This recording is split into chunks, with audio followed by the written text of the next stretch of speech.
Assalaamu calaykum waraxmatullaahi wabarakaatu. Dhammaan daawadayaasheena sharafta leh ee ku xiran janalkeena. Abraha iyo dumistii Kacbada. Abraha wuxuu ahaa nin xabashi ah oo baadhasaab ka ahaa waddanka Yaman. Wuxuu xaasidnimo u hayay Carabta iyo Kacbada sharafta leh. Kadibna wuxuu isku dayay in uu dadka ka leexiyo xajka magaalada Maka. Sidaa darteed wuxuu dhisay kaniisad weyn oo aan horay loo arag, wuuna qurxiyey, wuxuuna u bixiyey Qulays. Abraha wuxuu u diray wafdiyaal boqorkii xabashida, kuwaasoo ugu bishaareeyey in uu dhisay kaniisad aan horay loo arag, si ay dadku ugu soo xajaan. Waxaa ogeysiis loo diray magaalooyinka uu ka talinayay, si loo siyaarto kaniisaddaas. Carabtii ayaa ka carootay arrintaas, una fahantay in lagu ciyaarayo muqadasaadkoodii. Waxaa la sheegay in nin Carabta ka mid ahaa ay qaaday caadifadii, kadibna uu galay kaniisaddii, uuna ku dhex xaajo gutay, meeshii loogu talagalay in dadku ay siyaartaan. Arrintaas markii ay gaartay Abraha, ayuu go'aansaday in uu burburiyo Kacbada. Abraha iyo ciidan hubaysan oo uu wato ayaa soo baxay si loo dumiyo Kacbada sharafta leh. Carabtii ayaa maqashay in Abraha ku socdo Maka, kadibna waxaa ka hor yimid mid ka mid ah boqorradii reer Yaman oo la dhaho Dhunafar. Hase ahaatee waa laga xoog batay waana la qafaashay. Abraha iyo ciidankiisii waxay gaareen dhulka reer Khadcaan, waxaana ka hor yimid oo la dagaalamay reer Khadcaan, oo uu hogaaminayo nin la dhaho Nufayl ibnu Xabiib, balse isagana waa laga awood batay waana la xiray. Abraha socodkiisii isagoo sii wata wuxuu gaaray reer Thaqiif oo deganaa magaalada Daa'if, waxaana reer Thaqiif gashay cabsi, kadibna way isdhiibeen ayagoo muujinaya cudurdaaro. Waxayna Abraha u sheegeen in sanamka ay haystaan aanu ahayn Kacbadii. Reer Thaqiif waxay ku dareen ciidamadii Abraha nin Abraha tusaya waddada loo maro magaalada Maka, waxaana ninkaas la dhihi jiray Aburuqaal. Abraha iyo ciidankiisii markii ay u dhowaadeen magaalada Maka, ayuu geeriyooday ninkii lagu daray ee lagu magacaabi jiray Aburuqaal. Waagii dambe, Carabtu dhagax ayay la dhici jireen xabaasha Aburuqaal, maadaama uu ahaa ninkii tusay Abraha dariiqa magaalada barakaysan ee Maka.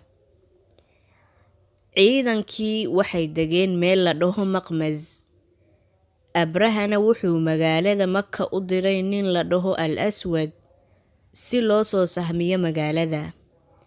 Markuu magaaladii galay ayuu dhacay 200 oo geela oo uu lahaa sayidkii reer Quraysheed ee Cabdulmudallib. Geelii waxaa loo keenay Abraha, kadibna wuxuu diray nin kale oo la dhaho Xanaada. Wuxuu galay magaaladii, wuxuuna la kulmay madax dhaqameedkii magaalada, isagoo u sheegay in aysan dagaal ama in uu dhiig daata ay u imaan, ee keliya ay u yimaadeen in ay dumiyaan Kacbada. Cabdulmudallib wuxuu u tegay Abraha, isna waa sharfay. Abraha kursigii uu ku fadhiyey ayuu ka kacay si uu u sharfo sayidkii reer Quraysheed ee Cabdulmudallib. Abraha ayaa weydiiyey wuxuu doonaya Cabdulmudallib, wuxuuna ku jawaabay in uu rabo xoolihii laga soo dhacay. Abraha ayaa la yaabay ninkan geela ka hadlaya, Kacbada uu duminayana aan ka hadlayn. Cabdulmudallib wuxuu yidhi, anigu waxaan leeyahay geelayga, Kacbaduna Rabbi ilaaliya ayay leedahay. Cabdulmudallib geeliisii ayaa loo celiyey, kadibna qoomkiisii ayuu ku noqday, una sheegay in ay ka baxaan magaalada. dadkii waxay u ordeen dhanka buurta. Cabdulmudallibna wuxuu ku dhegay daahyada Kacbada isagoo baryayay Ilaahay. Abraha iyo ciidankiisii waxay u ruqaansadeen dhanka Kacbada. Ciidanka Abraha waxay wateen maroodi loogu talagalay in lagu dumiyo Kacbada. Kacbada sharafta leh waxaa dhisay Nebi Ibraahim iyo wiilkiisii Nebi Ismaaciil. Waana beydkii ugu horreeyay ee loo dhisay dadka si ay Ilaahay keligii ugu caabudaan. Habaarqabe Abraha iyo ciidankiisii oo kibir iyo isla weyni ka muuqato, waxaa ka go'neyd in ay dumiyaan Kacbada sharafta leh. Nufayl oo ku jiray gacanta ciidanka Abraha ayaa maroodigii la hadlay kuna yidhi, dib u noqo maroodiyow. Kadibna Nufayl wuu baxsaday, wuxuuna galay buuraha. Abraha iyo ciidankiisii waxaa la yaab ku noqotay in maroodigii uu diiday in uu u kaco dhanka Kacbada. Haddii ay isku dayaan in ay u kaxeeyaan dhanka Shaam, Yaman ama dhanka bariga, maroodigu wuu u dhaqaaqayaa.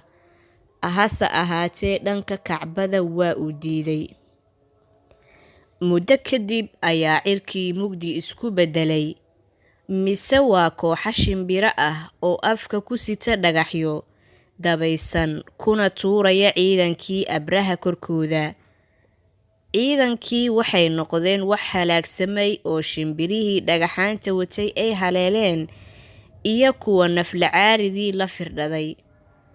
Ninkii Abraha waxaa ku dhacay dhagaxaantii shimbiraha, waxaana kala daatay jirkiisii, sidaas buuna ku dhintay. Ilaaha weyn ayaa halaagay Abraha iyo ciidankiisiiba, waxaanu difaacay Alle subxaanahu wa tacaalaa beydkiisa. Ilaahay qisadooda wuxuu ku sheegay suuratul Fiil. Sanadkaas Ilaahay halaagay asxaabtii maroodiga waxaa loo bixiyey sanadkii maroodiga, waxaana dhashay isla sanadkaas Nabigeena Muxamed sallallahu calayhi wasallam. Carabtii Quraysheed markii Ilaahay badbaadiyey beydkiisii xaramka, waxaa u sii kordhay sharaf iyo karaamo iyo weyneyn la weyneynayo dadka degan magaalada Maka iyo cidda xukuntaba.